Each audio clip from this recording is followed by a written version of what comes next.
Hello，大家好，九龍寨 Jason 啊，而家所住啦就係科發道，咁呢個位置啦就係正宗大王，後邊咧係九龍城啦，咁行上去嗰個係宋皇台地鐵站，嗰個入口都係幾分鐘嘅啫，生活上邊係非常之方便嘅。今日介紹呢個就係嗰個二會啊，一個係高層嘅單位，1700幾尺，連2個車位嘅，我而家呢家行。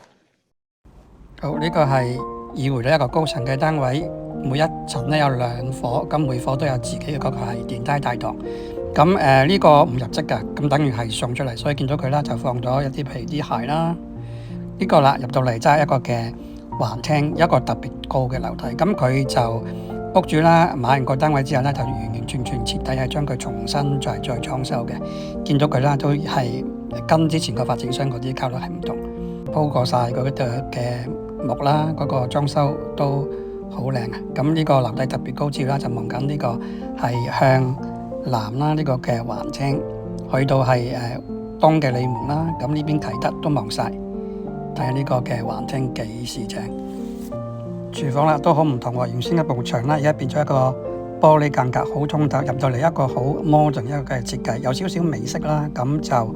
L 型啦，咁就好闊落嘅，其實可以做 island 嗱呢個啦。另一邊啦就係嗰個係高櫃置啦，就有一個嘅工作平台咁樣。呢邊入到去其實係一個嘅姐姐房嚟嘅，咁佢而家做咗一個雜物房咁樣。原則係4房2套，佢而家係做咗少少改動嚟嘅。先睇咗我第一間房先，咁呢間書台啦，一個升高咗榻榻米咁樣，就一個係嗰個床啦，望緊係啟德嗰邊向東北為主。第二間房啦，咁咁上下設計，不過嗰張床咧就放翻係近門呢邊，同一個方向東北嘅。睇翻佢嗰個特大嗰個係浴室喎，呢個浴室咧，佢同隔離房有少少係打通咗位置，咁變咗佢咧就特別係大嘅，同埋嗰個設計都唔同，一個係企缸嘅設計，酷通喺呢度。好，呢個就係後邊嗰個係原則係套房啦，咁佢做細咗少少，但係都係類似一啲好低嗰個係牀啦，就呢個隔離呢個凹位啦，其實原先係嗰個係浴室嚟嘅，變咗而家佢特別大嗰個房間。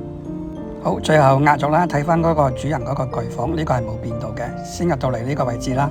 就係一個特大個 king size 嘅牀啦，望緊嗰個係向東北。嗱，呢個最清楚啦，啟德啦，去到係東利門。後邊呢個位置就係一個類似書房嘅位置啦，間咗。咁入嚟啦，就係一個特大一個嘅主人浴室啊。咁一個企缸嘅設計，佢自己又加咗一個係自己訂做一個嘅浴缸雙星盤。